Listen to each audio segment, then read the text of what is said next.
Romeo की पत्री को हम सीख रहे थे और उसी श्रृंखला को आज हम आगे बढ़ाएंगे और आज हम पढ़ेंगे रोमियो की पत्री अध्याय नंबर 10 उसका 5 से लेकर 13 तक के पद। रोमियो की पत्री अध्याय नंबर 10 5 से 13, पेज नंबर 219। प्रभु का वचन इस प्रकार से कहता है, रोमियो की पत्री अध्याय नंबर 10 5 से 13। क्योंकि मूसा ने यह लिखा है कि जो मनुष्य उस धार्मिकता पर जो व्यवस्था से है चलता है वह उसी से जीवित रहेगा, परंतु जो धार्मिकता विश्वास से है वह यूं कहती है, तू अपने मन में यह न कहना कि स्वर्ग पर कौन चढ़ेगा, अर्थात मसीह को उतार लाने के लिए, या अधोलोक में कौन उतरेगा, अर्थात मसीह को मरे हुओं में से जिलाकर ऊपर लाने के लिए। परंतु वह क्या कहती है, यह कि वचन तेरे निकट है, तेरे मुंह में और तेरे मन में है।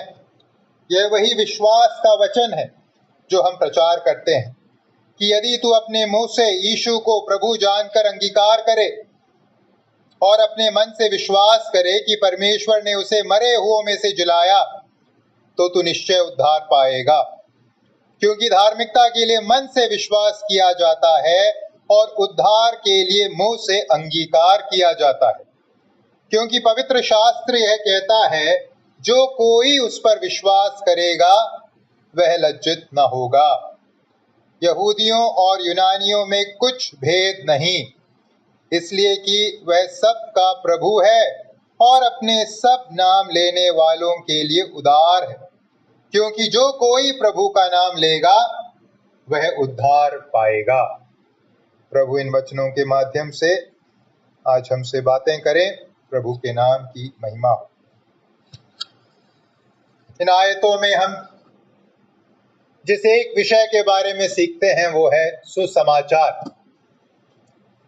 सुसमाचार के अलग अलग पहलुओं को प्रेरित पौलुस इन आयतों के अंतर्गत हमारे सम्मुख रख रहे हैं।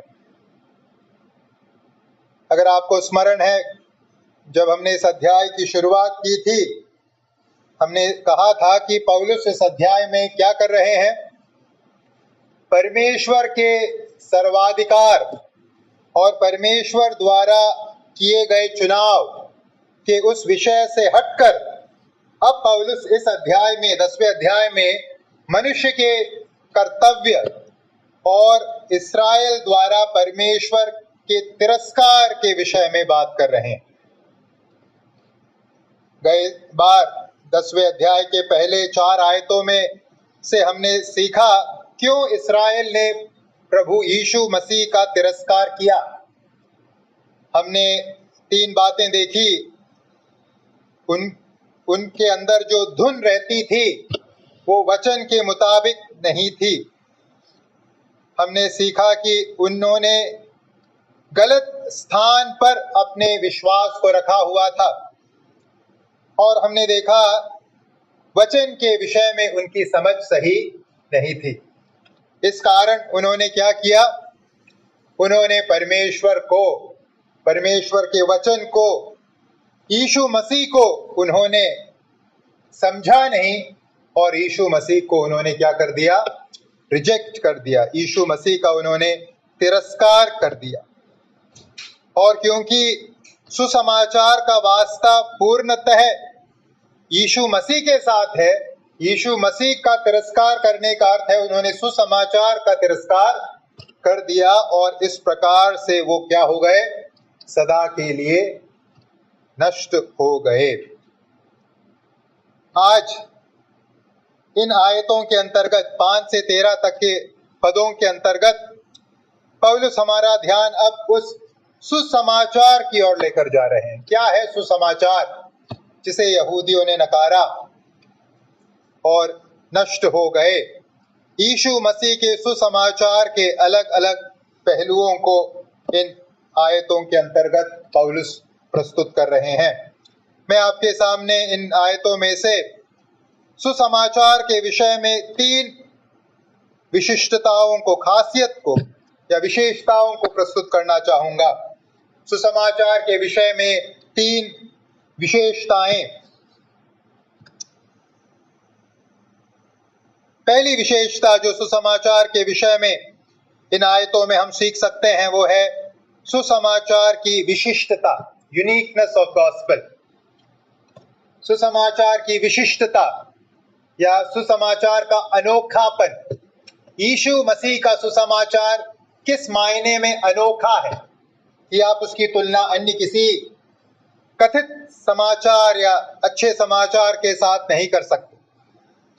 5 से 8 तक के आयतों में पौलुस तुलनात्मक रीति में सुसमाचार के विशिष्टता को या अनोखेपन को हमारे सामने प्रस्तुत कर रहा है। 5 से 8 तक के आयतों में पौलुस उद्धार के लिए मौजूद 2 वैकल्पिक मार्गों की चर्चा कर रहा है। उद्धार के लिए मौजूद 2 वैकल्पिक मार्ग। उद्धार से क्या है तात्पर्य? उद्धार से तात्पर्य है परमेश्वर के सम्मुख स्वीकार योग्य बनना। पाप ने मनुष्य को क्या कर दिया? परमेश्वर के सम्मुख आने से स्वीकार योग्यता को हटा दिया। जब आदम ने पाप किया उसके पश्चात परमेश्वर के सम्मुख आने से वो क्या हो गया? अयोग्य ठहरा। तो उद्धार का मतलब क्या है? उस अयोग्यता से निकलकर दोबारा परमेश्वर के सम्मुख आने के लिए स्वीकार योग्य बनना। तो यहाँ परमेश्वर के सम्मुख स्वीकार योग्य बनने के लिए 2 वैकल्पिक मार्गों की चर्चा पौलुस कर रहे हैं और उन मार्गों के माध्यम से सुसमाचार की विशिष्टता या अनोखेपन को हमारे सम्मुख प्रस्तुत करते हैं। कौन से हैं 2 वैकल्पिक मार्ग जिसकी चर्चा यहाँ पौलुस कर रहे हैं? 5वें आयत में पहले मार्ग की चर्चा जिसका उल्लेख पौलुस करते हैं, चर्चा करते हैं, वो है धार्मिकता अर्जित करने का मार्ग जो व्यवस्था के माध्यम से, धार्मिकता अर्जित करने का मार्ग या उद्धार का मार्ग जो व्यवस्था के माध्यम से है। 5वें आयत को देखिए क्या लिखा है। क्योंकि मूसा ने यह लिखा है कि जो मनुष्य उस धार्मिकता पर जो व्यवस्था से है चलता है वह उसी से जीवित रहेगा। तो यहाँ पौलुस मूसा के वचन का उद्धरण कर रहे हैं। लेवी अवस्था के 18वें अध्याय के 5वें पद को हमारे सम्मुख प्रस्तुत करते हैं और उस मार्ग के बारे में बात करते हैं, उद्धार के मार्ग के बारे में बात करते हैं, ईश्वर के सम्मुख स्वीकार योग्य बनने के उस मार्ग के बारे में बात करते हैं जिसका संबंध किसके साथ है? व्यवस्था के साथ। जी हाँ, व्यवस्था भी परमेश्वर के सम्मुख स्वीकार योग्य बनने का एक जायज मार्ग है। जैसे यहां लिखा है, जो मनुष्य उस धार्मिकता पर जो व्यवस्था से है चलता है वह उसी से जीवित रहेगा। व्यवस्था या नियम और कानून, ईश्वर द्वारा दिए गए नियम और कानून को पूरा कर कर भी हम ईश्वर के सम्मुख स्वीकार योग्य बन सकते हैं। केवल मूसा ही नहीं, लूका के सुसमाचार 10वें अध्याय के 28वें पद में, लूका 10 के 28 में स्वयं यीशु मसीह इस बात की गवाही देते हैं। एक व्यवस्थापक आकर प्रभु से पूछता है अनंत जीवन के बारे में, तो प्रभु वहां वो कहता है कि मैं व्यवस्था का पालन करने वाला व्यक्ति हूं। तो प्रभु ने उसे क्या उत्तर दिया? 10 के 28 में प्रभु ने उससे कहा, तूने ठीक उत्तर दिया है, यही कर तो तू जीवित रहेगा। जीवन पाने का एक मार्ग, परमेश्वर के सम्मुख स्वीकार योग्य बनने का एक मार्ग या उद्धार पाने का एक मार्ग क्या है? व्यवस्था के मुताबिक चलना। केवल मूसा ने नहीं, पुराने नियम को अगर आप पढ़ेंगे यहेजकेल की पुस्तक अध्याय नंबर 20 में, यहेजकेल भी इस बात की गवाही देते हैं कि व्यवस्था के अनुसार परमेश्वर द्वारा दिए गए नियम और कानूनों को पूरा करके परमेश्वर के सम्मुख एक व्यक्ति स्वीकार योग्य बन सकता है। यहेजकेल 20 के 11 13 और 21वें पद को मैं पढ़ता हूं, ध्यान से सुनिएगा। यहेजकेल 20 का 11, 13 और 21। वहां उनको मैंने अपनी विधियां बताई और अपने नियम भी बताए कि जो मनुष्य उसको माने वह उनके कारण जीवित रहेगा। फिर 13, तो भी इसराइल के घराने ने जंगल में मुझसे विद्रोह किया, वे मेरे विधियों पर न चले और मेरे नियमों को तुच्छ जाना, जिन्हें यदि मनुष्य माने तो वह उनके कारण जीवित रहेगा। और उन्होंने मेरे विश्राम दिनों को अति अपवित्र किया। तब मैंने कहा, मैं जंगल में इन पर अपनी जलजलाहट भड़का कर इनका अंत कर डालूंगा। फिर 21 में फिर से, परंतु उनकी संतान ने भी मुझसे विद्रोह किया, वे मेरी विधियों पर न चले, न मेरे नियमों के मानने की चौकसी की, जिन्हें यदि मनुष्य माने तो वह उनके कारण जीवित रहेगा। बार बार क्या लिखा गया है? यदि परमेश्वर द्वारा दिए गए विधियों और नियमों को माने तो क्या होगा? व्यक्ति उसके द्वारा जीवित रहेगा। मतलब चाहे मूसा हो लेवी अवस्था 18 के 5 में, चाहे प्रभु यीशु मसीह हो लूका 10 के 28 में, चाहे यहेजकेल हो 20वें अध्याय में, तीनों क्या कह रहे हैं? एक ही बात कह रहे हैं। व्यवस्था के नियमों का पालन करके मनुष्य ईश्वर के सम्मुख क्या हो सकता है? स्वीकार योग्य बन सकता है।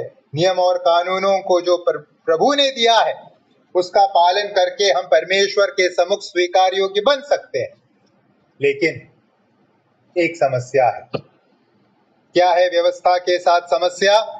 हाँ, सही है, व्यवस्था का पालन करके हम ईश्वर के सम्मुख स्वीकार योग्य बन सकते हैं, उद्धार पा सकते हैं, ईश्वर द्वारा दिए गए नियमों का पालन करके स्वीकार योग्यता अर्जित कर सकते हैं। लेकिन धार्मिकता या उद्धार प्राप्त करने के माध्यम के रूप में व्यवस्था के साथ समस्या यह है कि वह क्या मांग रखता है? व्यवस्था यह मांग रखता है कि हम उसको पूरा पूरा पूरा करें, मतलब पूर्ण रीति से पूरा करें। अगर हम एक भी व्यवस्था के नियम को मानने से चूक जाएंगे, चाहे वो बिंदु कितनी भी छोटी क्यों ना हो, अगर हम व्यवस्था के नियम और कानूनों में से एक बात को पूरा करने में भी चूक गए तो फिर क्या हो गया? व्यवस्था द्वारा दी जाने वाली धार्मिकता रद्द हो जाएगी और हम ईश्वर के सम्मुख क्या बन बैठेंगे? हम ईश्वर के सम्मुख अपराधी बन बैठेंगे। तो ये है व्यवस्था के साथ समस्या। हाँ, व्यवस्था को पूरा करेंगे, सब नियम और कानूनों को पूरा करेंगे तो परमेश्वर के सम्मुख स्वीकार योग्य बन सकते हैं। लेकिन समस्या है, स्वीकार योग्यता को खोने के लिए केवल एक नियम का उल्लंघन बस काफी है।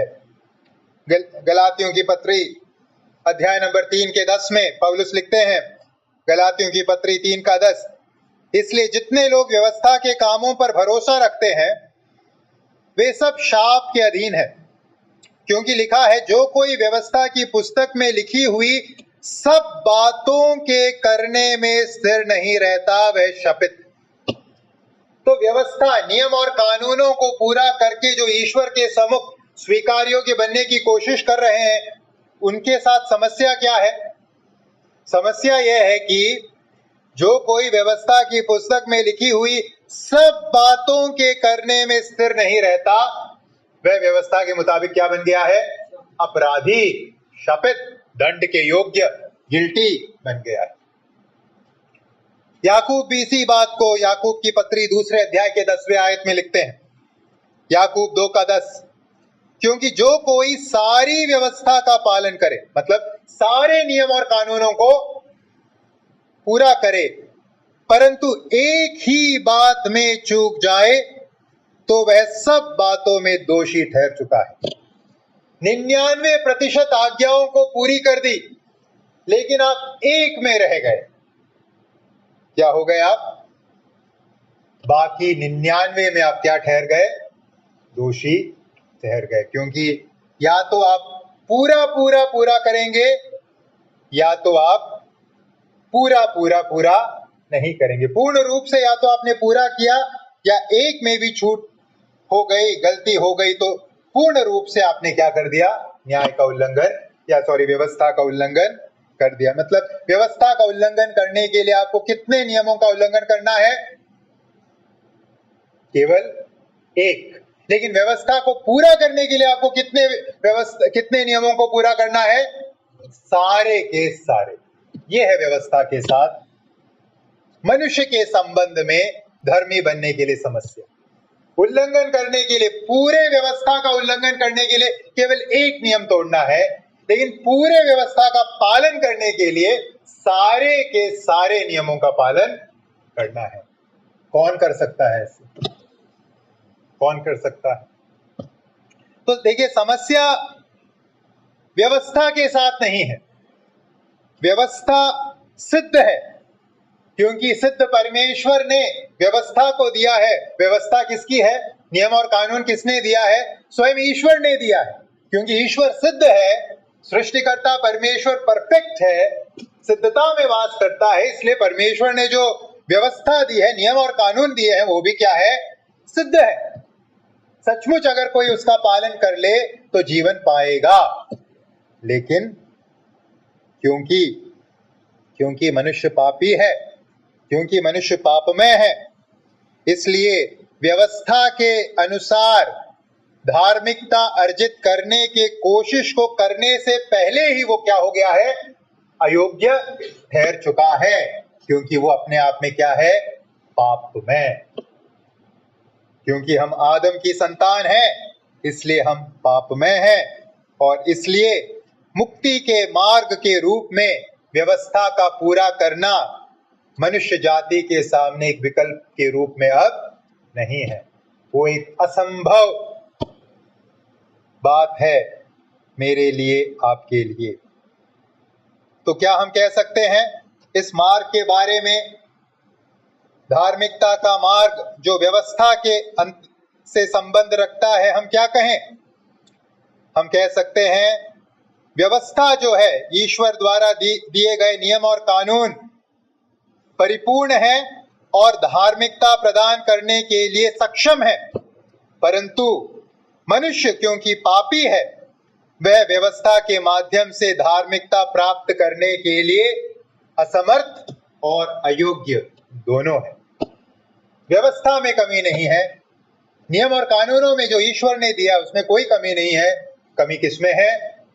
मुझ में, आप में, कि हम उस व्यवस्था को पूरा पूरा क्या करें? पालन कर सकें। तो पहला वैकल्पिक मार्ग जिसकी चर्चा पौलुस यहाँ कर रहे हैं, वो है धार्मिकता का मार्ग, धार्मिकता अर्जित करने का तरीका, जो किसके आधार पर है? नियम और कानूनों को पूरा करने के आधार पर।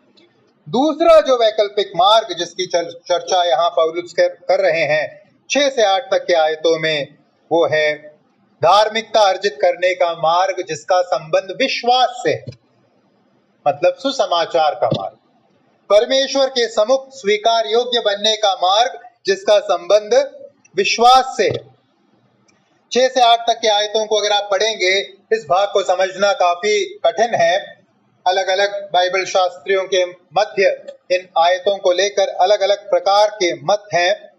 या इन आयतों को जब हम पढ़ते हैं, मोटे तौर पर हम कह सकते हैं कि इन आयतों को पौलुस व्यवस्था विवरण की पुस्तक अध्याय नंबर 30 उसके 11 से 14 तक के आयतों में से ले रहे हैं। व्यवस्था विवरण की पुस्तक अध्याय नंबर 30 11 से 14। लेकिन ये एक सीधे तरीके में किया गया उद्धरण नहीं है। पौलुस यहाँ जिस प्रकार से 5वें आयत में लेव्यावस्था में से उद्धरण कर रहे थे, 18 के 5 में से, उस प्रकार से 6 से 8 तक के आयतों में सीधे तौर पर उद्धरण नहीं कर रहे, कोट नहीं कर रहे। फिर क्या कर रहे हैं? ऐसा प्रतीत होता है कि पौलुस इन आयतों में मूसा ने जिस भाषा का इस्तेमाल व्यवस्था के संबंध में किया, उसी भाषा का इस्तेमाल इन आयतों में पौलुस विश्वास के संबंध में या सुसमाचार के संबंध में कर रहे हैं। मतलब जिस लैंग्वेज, जिस भाषा का इस्तेमाल मूसा ने व्यवस्था के बारे में बात करने के लिए इस्तेमाल करी, उसी प्रकार के भाषा का इस्तेमाल करके अब पौलुस 6 से 8 तक के आयतों में सुसमाचार के बारे में, अविश्वास के मार्ग से धार्मिकता के बारे में बात कर रहे हैं। जब आप समानता के बारे में तुलना करेंगे, हमारे पास समय नहीं है, व्यवस्था विवरण 30 का 11 से 14 जब हम पढ़ते हैं और उसको 6 से 8 तक के आयतों में, रोमियो 10 के 6 से 8 तक के आयतों के साथ रखकर जब हम तुलना करते हैं, ये जो तुलना की जा रही है उसके अंतर्गत पौलुस एक बात पर विशेषकर जोर दे रहे हैं। पौलुस मूसा की भाषा का इस्तेमाल करके सुसमाचार के बारे में क्या बात कह रहे हैं? वह एक बात जो मूसा व्यवस्था के बारे में व्यवस्था विवरण 30 के 11 से 14 में कर रहे हैं। और वो क्या बात है? वो है जिस प्रकार से व्यवस्था इस्राएलियों को परमेश्वर ने बड़े सरल रीति से प्रदान कर दी थी, इस्राएलियों की पहुंच व्यवस्था तक बहुत आसान रीति से थी। पौलुस अब कहते हैं धार्मिकता के मार्ग के रूप में विश्वास का मार्ग या सुसमाचार का मार्ग मुझे और आपको परमेश्वर ने क्या कर दिया है? बहुत आसानी से प्रदान कर दिया है। अब मानव जाति की पहुंच सुसमाचार के मार्ग के लिए क्या बना दिया गया है? बहुत आसान बना दिया गया है। मूसा ने व्यवस्था के बारे में जो बात सिखाया कि व्यवस्था इस्राएलियों से दूर नहीं और इस्राएलियों के लिए अनुपलब्ध नहीं, वही बात अब इन आयतों में यीशु मसीह के सुसमाचार के बारे में पौलुस कह रहे हैं कि सुसमाचार का वचन मेरे लिए, आपके लिए दूरी का वचन नहीं और मेरे लिए, आपके लिए अनुपलब्ध वचन नहीं है। सुसमाचार हर किसी के नजदीक है और सुसमाचार हर किसी के लिए उपलब्ध है।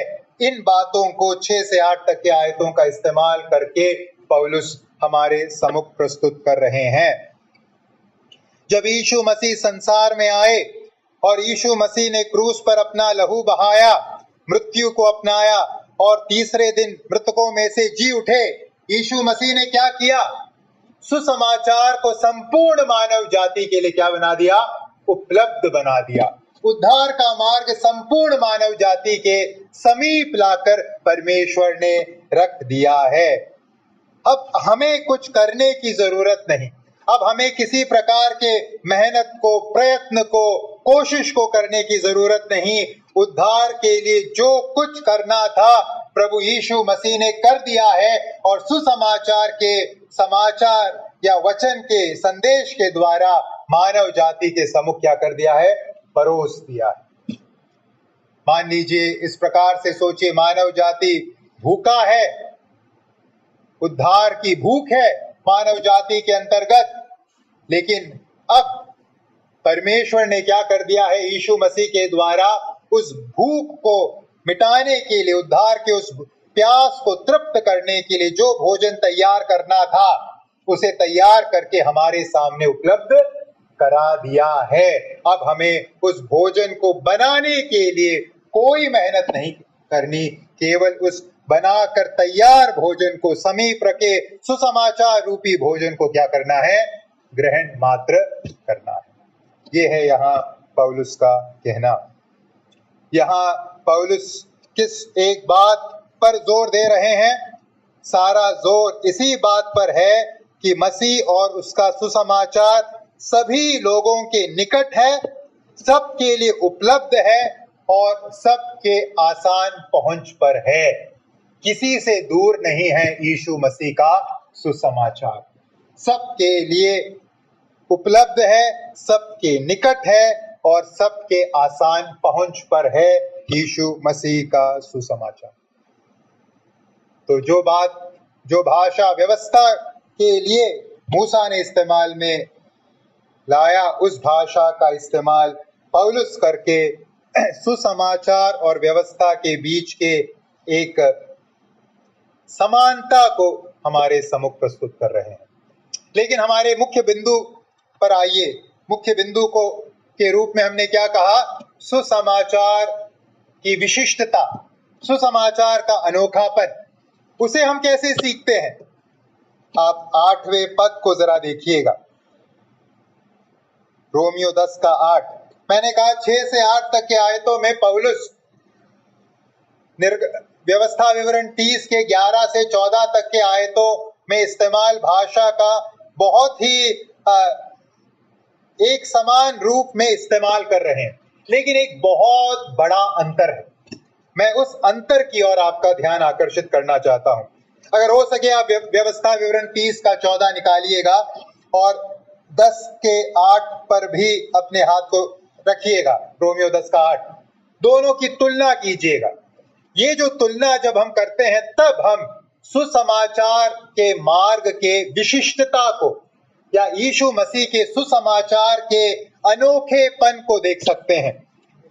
व्यवस्था विवरण 30 का 14 का उद्धरण रोमियो 10 के 8 में किया गया है, लेकिन एक अंतर के साथ। क्या है अंतर? जरा अपने बाइबल में मिलाकर देखिएगा। व्यवस्था विवरण 30 का 14, वहां लिखा है, परंतु यह वचन तेरे बहुत निकट है, निकट वरन तेरे मुंह और मन ही में है। आगे क्या लिखा है? ताकि तू इस पर चले। ध्यान दीजिएगा, परंतु यह वचन तेरे बहुत निकट वरन तेरे मुंह और मन ही में है, ताकि तू इस पर चले। अब आइए रोमियो 10 के 8 में, लगभग एक समान है। रोमियो 10 का 8, परंतु वह क्या कहती है? यह कि वचन तेरे निकट है, तेरे मुंह और तेरे मन में है। ये भाग, जहां तक इतने भाग का सवाल है, व्यवस्था विवरण 30 के 14 से कैसा ये भाग सेम है। लेकिन अब फर्क देखिए, क्या है फर्क? पौलुस ये नहीं लिखते ताकि तू इस पर चले। पौलुस क्या लिखते हैं? यह वही विश्वास का वचन है जो हम प्रचार करते हैं। क्या है सुसमाचार की विशिष्टता? व्यवस्था के मार्ग के संबंध में या नियम और कानून का पालन करके परमेश्वर के सम्मुख स्वीकार योग्यता अर्जित करने के तुलना में सुसमाचार के मार्ग के द्वारा धार्मिकता अर्जित करने के बीच क्या है फर्क? एक मार्ग आपसे कहता है तू इस पर चल, तू इन नियमों का पालन कर, जिसको करने में मैं और आप असमर्थ हैं। लेकिन सुसमाचार क्या कहता है? तू कर नहीं कहता, तू क्या कर? तू कार्य कर नहीं करता, कहता तू विश्वास कर। ये विश्वास का वचन। तो क्या है सुसमाचार का अनोखापन? सुसमाचार इकलौता उद्धार का मार्ग है जो किस पर आधारित है? विश्वास पर आधारित। इस संसार के बाकी अन्य सब मार्ग जो कथित तौर पर कहते हैं कि उद्धार मिलेगा, इस मार्ग पर चलो, उद्धार मिलेगा, उस मार्ग पर चलो, मुक्ति मिल जाएगी, मोक्ष मिल जाएगा, किसी भी प्रकार के संसार के मार्गों को देखिएगा, सब मार्ग कुल मिलाकर किस पर आधारित है? कर्मों पर आधारित है। इसको करो, इसको करो, ऐसा करो, वैसा करो। लेकिन जैसे हमने सीखा, मनुष्य करने में, कर्मों को पूरा करने में अपने आप में कैसा है? असमर्थ है, असक्षम है। हम में वो कैपेसिटी नहीं है, हम में वो सक्षमता नहीं है कि हम कर सके। लेकिन इन सब कथित उद्धार के मार्गों से अलग सुसमाचार द्वारा जो उद्धार यीशु मसीह हमें देते हैं, सृष्टिकर्ता जो हमें देता है, उसका अनोखापन क्या है? ये करो, वो करो, ये नहीं हमसे कहा गया है। फिर क्या कहा गया है? तुम विश्वास लाओ, सुने हुए वचन पर अपने विश्वास को रखो और उद्धार पाओ। तो क्या है सुसमाचार की विशिष्टता? सुसमाचार के माध्यम से यीशु मसीह कैसे हमें धार्मिकता देते हैं, परमेश्वर के सम्मुख स्वीकार योग्य ठहराते हैं? किस माध्यम के द्वारा? विश्वास के माध्यम के द्वारा। भाई और बहनों, कितना बड़ा आश्वासन है। मनुष्य को अब ईश्वर के समक्ष स्वीकृति प्राप्त करने के लिए अनेकों नियमों को पूरा करने के व्यर्थ प्रयासों और प्रयत्नों को करने की जरूरत नहीं है। वो सब व्यर्थ है। वर्षों से, सदियों से, पीढ़ियों से मनुष्य नियमों को पूरा करते आया है। किसको मुक्ति मिली है? इस्राएलियों से शुरू कीजिए, जिनके पास स्वयं परमेश्वर की व्यवस्था थी। वहां से कहानी शुरू होती है और संसार के किसी भी सभ्यता को देख लीजिए, हर कोई क्या कर रहा था? नियम और कानून और रीति और रिवाज को पूरा करके स्वर्ग के ईश्वर को प्रसादित करने की व्यर्थ कोशिश कर रहा था।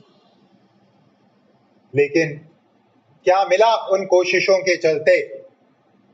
एक ऐसे एक चक्र में फंस गए जिसका कोई अंत नहीं है। हर साल उसी कोशिश को मनुष्य क्या करता है?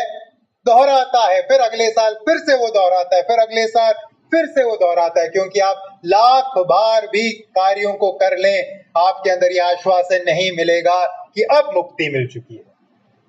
लाख कोशिश कर लीजिए, मुक्ति का आश्वासन मनुष्य के पास नहीं है।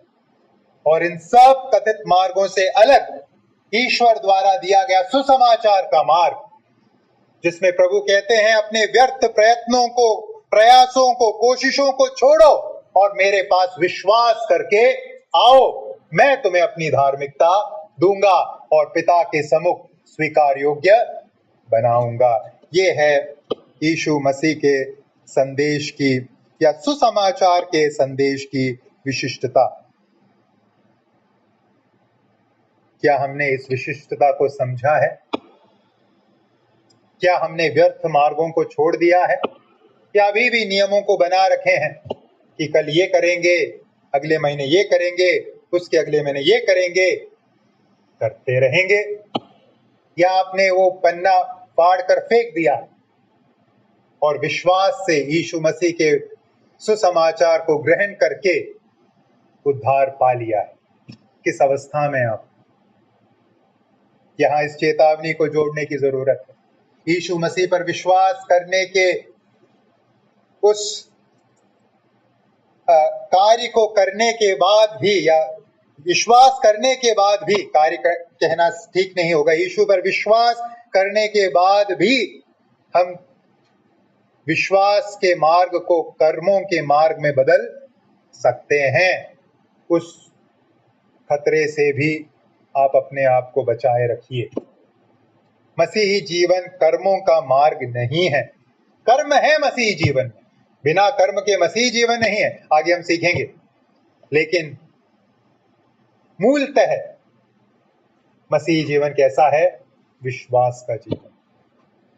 बिना विश्वास के परमेश्वर को प्रसन्न करना अनहोना, नामुमकिन है, असंभव। तो आइए हम अपने विश्वास को परखें।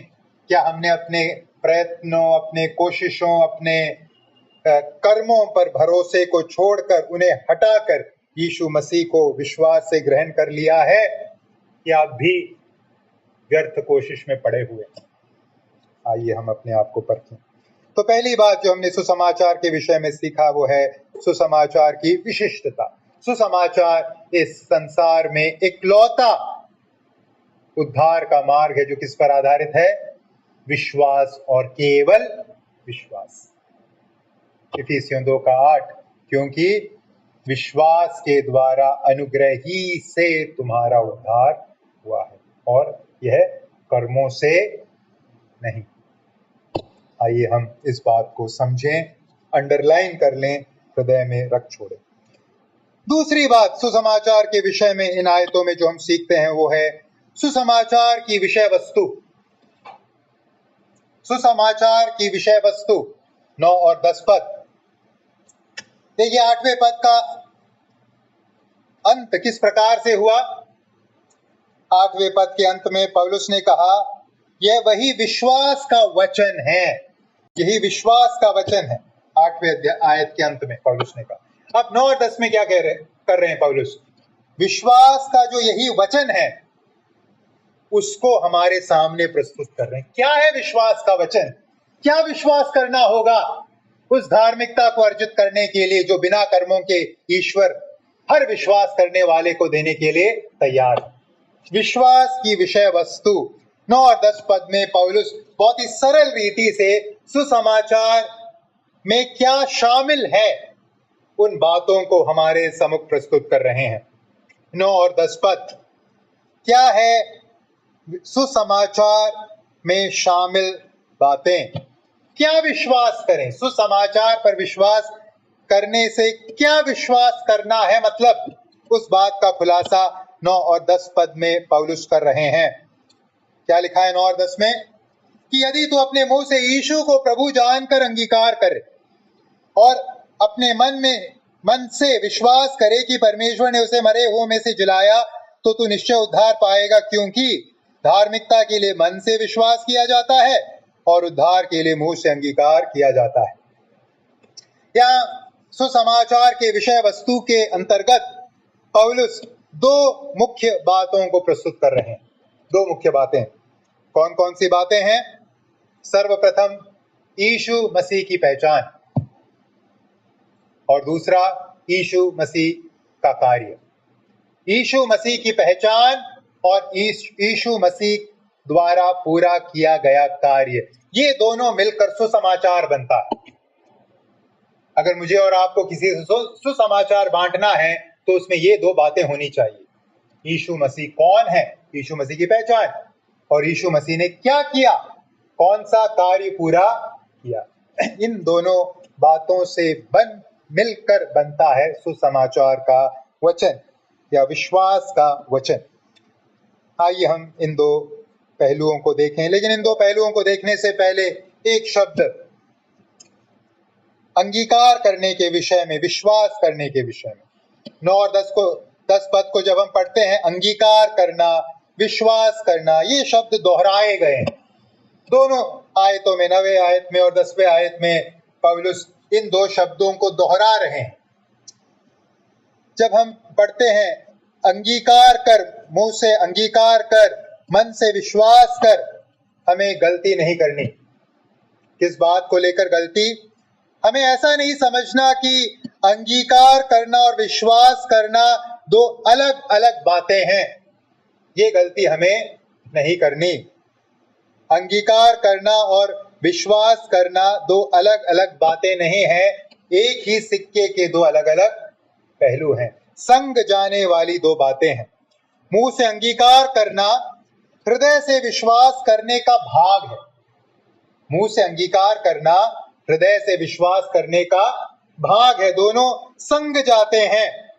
उन दोनों का मतलब मसीह यीशु पर विश्वास जताने से, विश्वास करके, हृदय से विश्वास करके, मुंह से अंगीकार करके हम क्या कर रहे हैं? मसीह यीशु पर अपना विश्वास जता रहे हैं। हृदय से और मुंह से मतलब आंतरिक विश्वास और बाहरी अंगीकार से हम अपने विश्वास को प्रमाणित कर रहे हैं या उसको सबूत के साथ प्रस्तुत कर रहे हैं। हमें मालूम है अगर हम अंगीकार करते हैं बिना विश्वास के, वो अंगीकार कैसा होगा? व्यर्थ होगा। बिना विश्वास के अंगीकार करना व्यर्थ है। और अगर कोई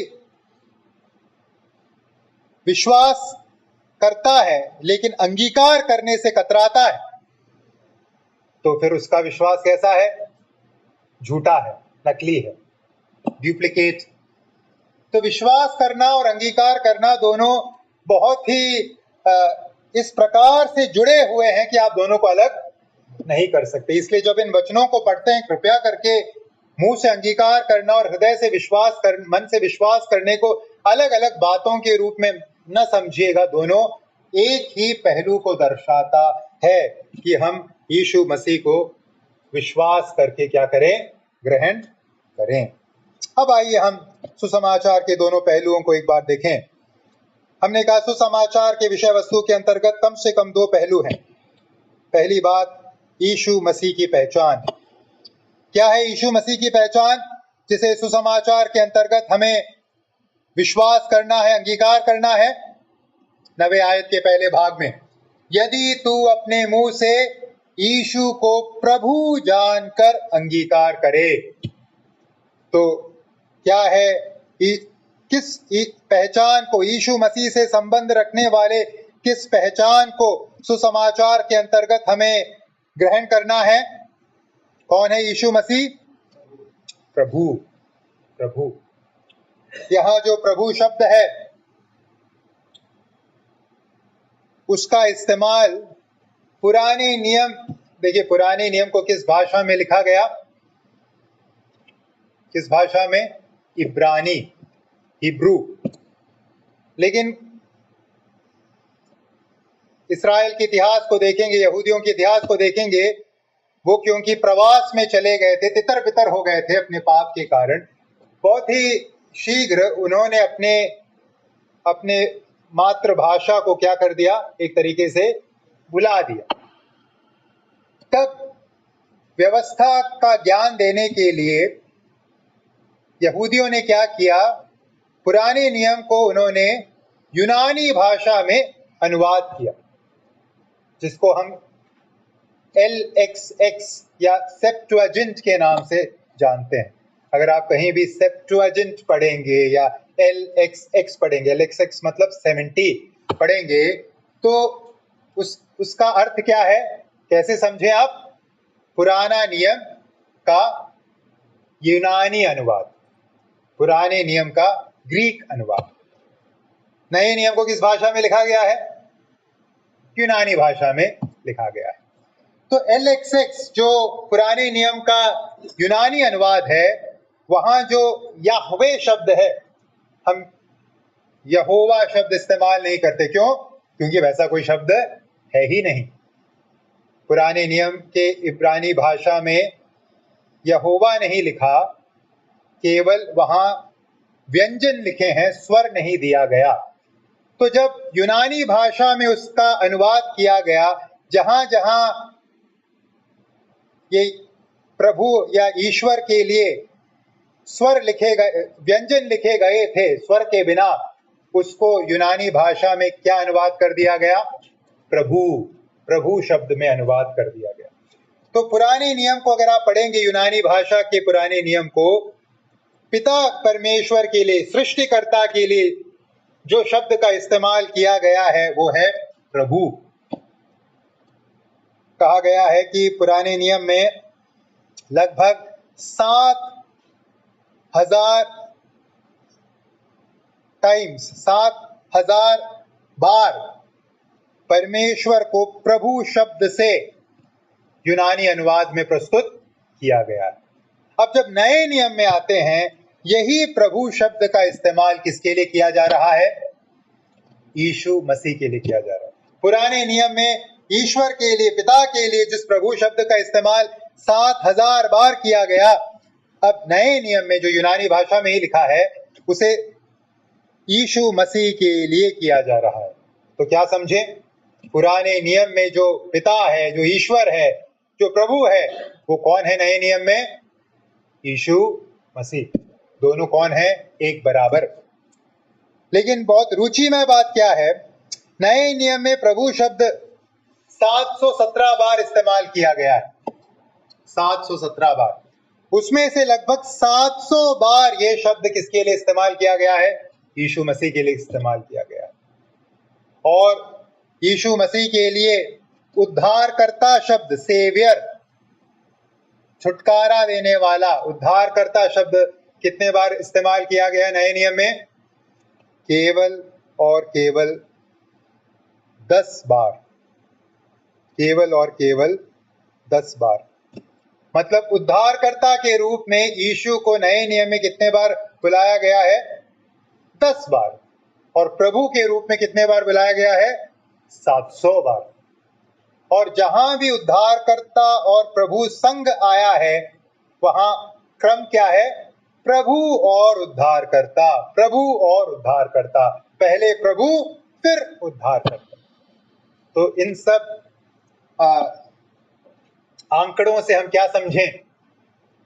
सुसमाचार का विषय वस्तु क्या है? यीशु मसीह कौन है?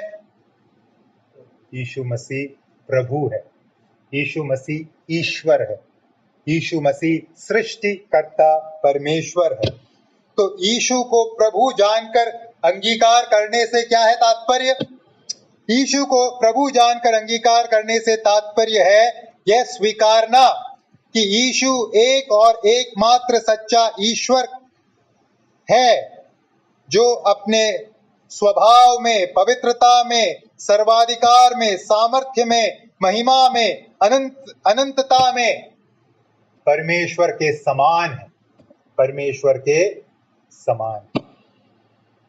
तो यीशु मसीह को प्रभु जानकर अंगीकार करने से तात्पर्य है यीशु मसीह को ईश्वर के रूप में, सर्वाधिकारी संप्रभुता रखने वाले ईश्वर के रूप में स्वीकार।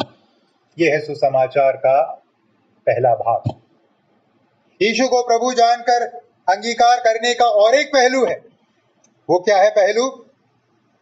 केवल एक थियोरेटिकल, सैद्धांतिक रूप में केवल ये कहना नहीं कि यीशु प्रभु है, यीशु सृष्टिकर्ता ईश्वर है।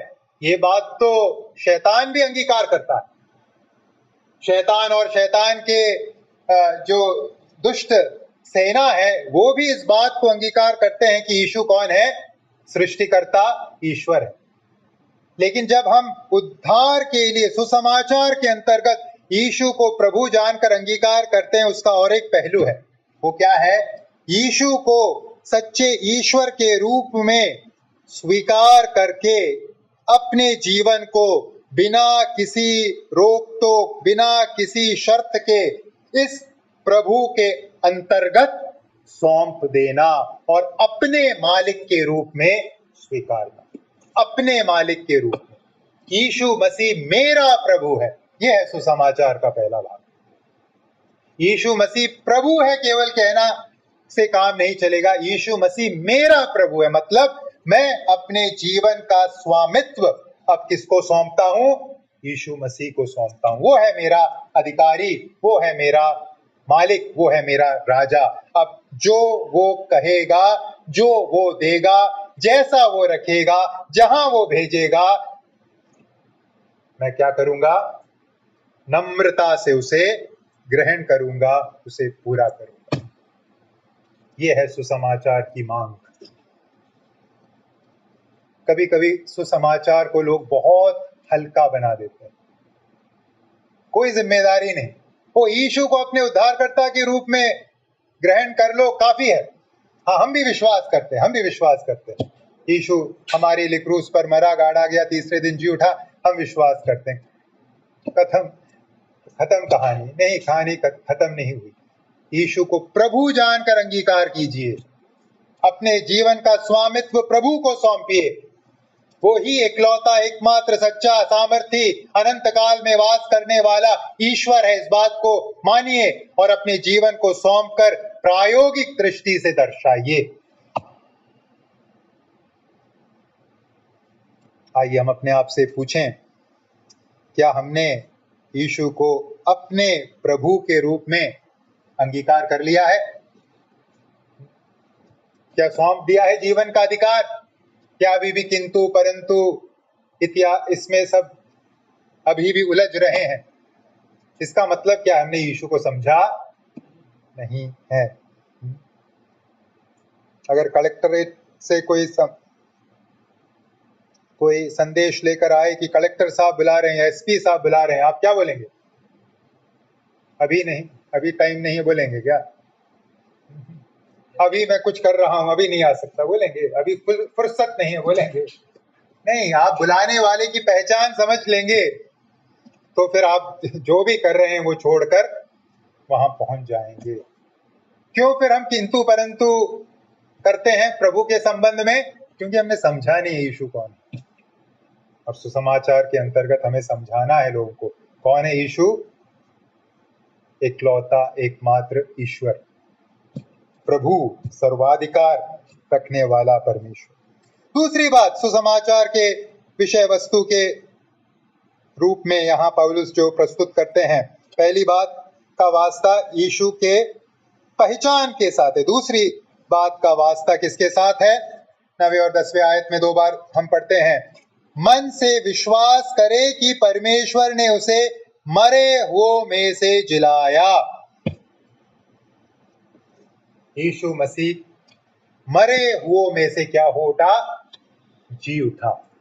इस बात या यीशु मसीह द्वारा किए गए इस कार्य पर विश्वास करना है सुसमाचार का दूसरा विषय वस्तु। यीशु कौन है? प्रभु है जानकर व्यक्तिगत रूप से यीशु को अपनाना। और दूसरी बात, यीशु ने क्या किया? मुर्दों में से जी उठने का काम किया। इस बात को अंगीकार करना है, विश्वास करना है सुसमाचार का विषय वस्तु। यहां सवाल उठता है, क्यों पौलुस यहां यीशु मसीह के जी उठने के बारे में बात कर रहे हैं? यहां पौलुस यीशु मसीह की मृत्यु के बारे में बात नहीं कर रहे, जी उठने के बारे में बात कर रहे हैं। क्यों? क्योंकि जब कोई विश्वास करेगा कि यीशु मृतकों में से जी उठे हैं, वो क्या विश्वास कर रहा है? यीशु मरे हैं, मरने पर ही तो जी उठ सकते हैं। या दूसरे शब्दों में पौलुस क्या कह रहे हैं? हम यीशु मसीह के जीवन, मृत्यु और हमारे पापों के लिए पुनरुत्थान, तीनों पर क्या करें? विश्वास करें। यीशु मसीह द्वारा क्रूस पर किए गए कार्य पर हम विश्वास करें। 1 कुरिन्थियों 15 का 3 और 4। इसी कारण से मैंने सबसे पहले तुम्हें वही बात पहुंचा दी जो मुझे पहुंची थी कि पवित्र शास्त्र के वचन के अनुसार यीशु मसीह हमारे पापों के लिए मर गया और गाड़ा गया और पवित्र शास्त्र के अनुसार तीसरे दिन जी भी उठा। यही बात यहाँ पौलुस कह रहे हैं। 1 कुरिन्थियों 15 का 3 और 4। फिर से यहाँ क्यों केवल और केवल जिलाए जाने के पहलू पर पौलुस जोर दे रहे हैं? कारण क्या है? कारण है यीशु मसीह जब मृतकों में से जी उठे तो क्या हुआ? इस बात पर मुहर लग गई, सार्वजनिक रूप से इस बात पर मुहर लग गई कि यीशु मसीह ने अपने पहचान के बारे में जो कुछ कहा था वो सब क्या है? सत्य है। यीशु मसीह ने अपने पूरे उपदेशों और पूरे आश्चर्य कर्मों को जी उठने के द्वारा क्या कर दिया? अनुमोदित कर दिया, उसे अटेस्ट कर दिया। इसीलिए जब प्रभु से पूछा गया, जब यीशु मसीह इस संसार में सेवकाई कर रहे थे, जब उनसे उनके विरोधियों ने आके पूछा, क्या सबूत दिखाता है तू, क्या चिन्ह दिखाता है तू मसीहा होने का? प्रभु ने क्या कहा? प्रभु ने कौन सा चिन्ह दिया? प्रभु ने यूहन्ना का सुसमाचार 2 अध्याय के 18 से 21 तक के आयतों में प्रभु ने कहा, इस मंदिर को ढा दो और मैं इसे 3 दिन में खड़ा कर दूंगा। मतलब अपने जी उठने के विषय में प्रभु ने बात की, अपने जिलाए जाने को अपने मसीहा होने के सबूत के रूप में यीशु मसीह ने स्वयं दिया था। इसीलिए यहाँ पौलुस कहते हैं सुसमाचार के भाग के रूप में हमें क्या मानना है? यीशु मसीह मृतकों में से जी उठा है। तो क्या है सुसमाचार की विषय वस्तु? क्या विश्वास करना है, क्या अंगीकार करना है, क्या मानना है? ये 2 बात। यीशु मसीह प्रभु है, सृष्टिकर्ता है, सर्वाधिकारी राजा है, जो मेरे और आपके पापों के लिए इस संसार में देहधारी बनकर आया और क्रूस पर हमारे पापों का दंड लेकर मरा, गाड़ा गया और तीसरे दिन मृत्यु को पराजित करके जी उठा। यही है सुसमाचार, जिससे हमें क्या मिलता है? धार्मिकता या परमेश्वर के सम्मुख स्वीकार योग्यता, या आम भाषा में कहें मुक्ति, मोक्ष, पापों की क्षमा। आइए हम इस सुसमाचार के बारे में अपने हृदयों में, अपने मनों में एक स्पष्ट समझ रखें, कंफ्यूजन न रखें। सुसमाचार का मतलब ये नहीं है कि प्रभु ने मुझे चंगा किया, प्रभु ने मुझे नौकरी दी, प्रभु ने मुझे प्रमोशन दे दिया, प्रभु ने ये कर दिया वो कर दिया। वो नहीं है सुसमाचार। सुसमाचार क्या है? यीशु प्रभु है जो मेरे अपराधों के लिए मरा, गाड़ा गया, तीसरे दिन जी उठा। और इस सुसमाचार पर विश्वास से ही उद्धार है, अन्य कोई तरीका या विकल्प नहीं। तो आइए हम अपने आप से प्रश्न पूछें, क्या मैंने यीशु पर इस प्रकार का विश्वास रख लिया है या रखना शेष है? आधा अधूरा नहीं चलेगा। हाँ, यीशु मेरे लिए मर गए हैं, लेकिन प्रभु नहीं, अभी नहीं, ऐसा नहीं चल सकता। पहली बात क्या है? यीशु कौन है, फिर यीशु ने क्या किया, वो है ऑर्डर, क्रम।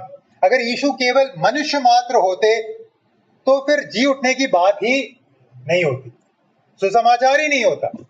क्योंकि यीशु प्रभु है, इसीलिए तो वो मृतकों में से तीसरे दिन जी उठे। तो बिना यीशु को प्रभु जानकर स्वीकारे कैसे हम यीशु के मृत्यु और जी उठने पर विश्वास कर सकते हैं? नहीं कर सकते, दोनों अभिन्न अंग है। तीसरी और अंतिम बात, सुसमाचार का दायरा। सुसमाचार के बारे में अब तक दो बातें हमने सीखी। सुसमाचार की विशिष्टता, अनोखापन। दूसरी बात, सुसमाचार की विषय वस्तु, क्या है सुसमाचार के अंतर्गत जिसे हमें स्वीकारना है। तीसरी और अंतिम बात, सुसमाचार का दायरा। 11 से 13 तक की आयतों में क्या है मतलब? सुसमाचार के दायरे से क्या है मतलब? किस किस के लिए है ये सुसमाचार?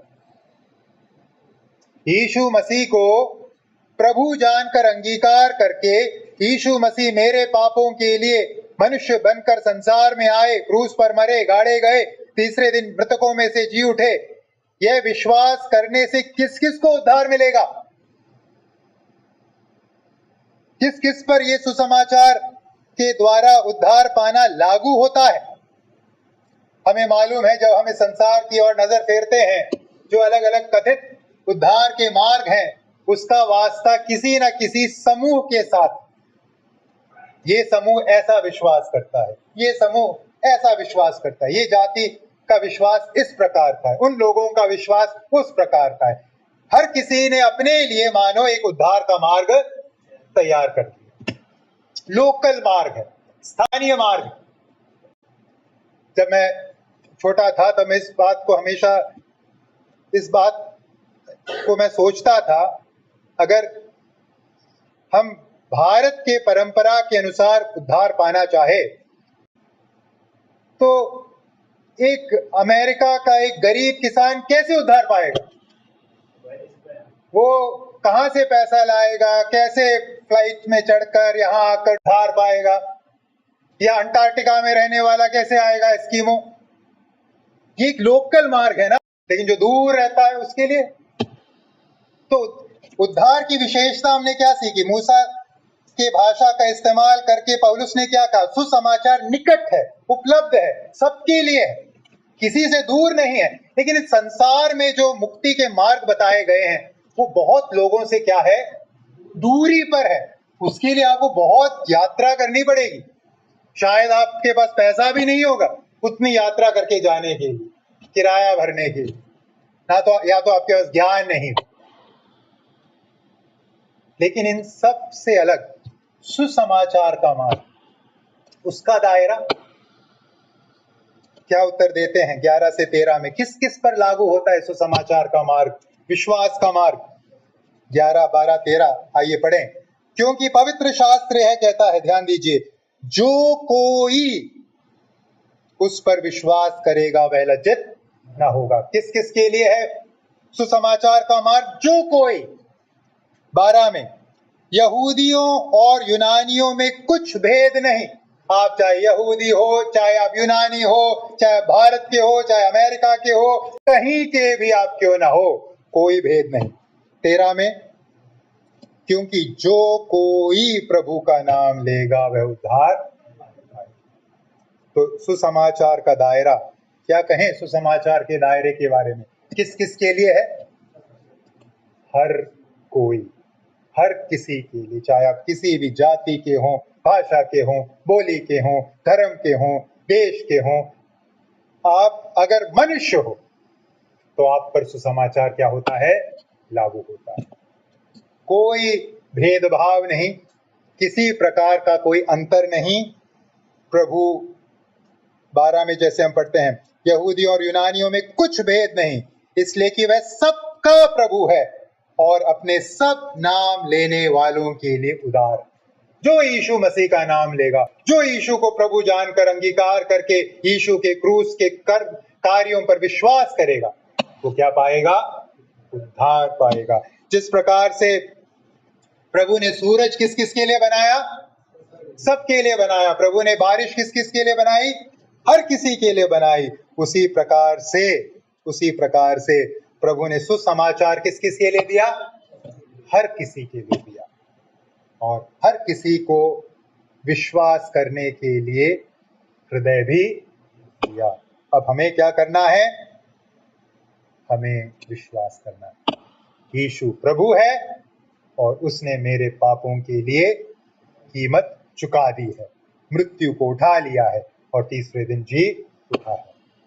जो यह विश्वास करेगा, चाहे वो कोई भी क्यों ना हो, चाहे यूनानी हो, यहूदी हो, पढ़ा लिखा हो, गांव का हो, साहब हो या किसान हो, अमेरिका का हो, ऑस्ट्रेलिया का हो, अफ्रीका का हो, चीन का हो, भारत का हो, जहां कहीं का भी हो, वो क्या बन जाएगा? परमेश्वर की संतान। बिना किसी भेदभाव के वो परमेश्वर की संतान बन जाएगा। भाई और बहनों, क्या आप लोग बन चुके हो परमेश्वर की संतान, या भी इंतजार है किसी का? क्या भी लगता है नहीं ये तो उन लोगों का समाचार, ये तो ईसाइयों का? नहीं, ईसाइयों को मत दीजिए सुसमाचार। सुसमाचार हम सब के लिए, किसी जाति, किसी विशेष धर्म, किसी समूह का नहीं है, हर किसी के लिए है, क्योंकि प्रभु का प्रेम किसके लिए है? हर किसी के लिए, कोई भेदभाव नहीं, कोई भेदभाव नहीं। तो ये है सुसमाचार। क्या सीखा हमने आज? सुसमाचार की 3 विशेषताएं।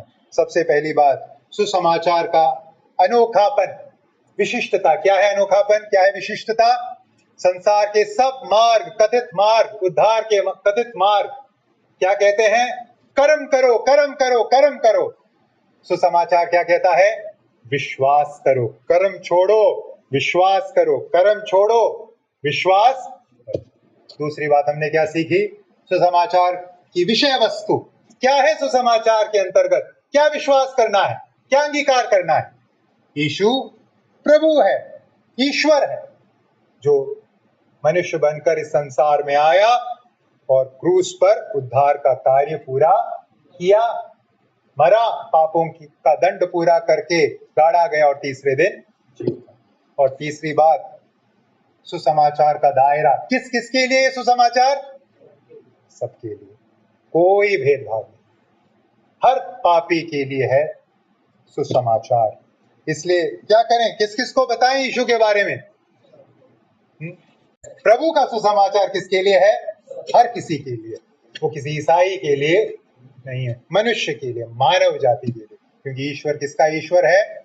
सबका ईश्वर है। प्रभु मेरी और आपकी सहायता करे इस विश्वास के द्वारा, इस सुसमाचार पर विश्वास के द्वारा हम अपना जीवन जिए। प्रभु के नाम की महिमा।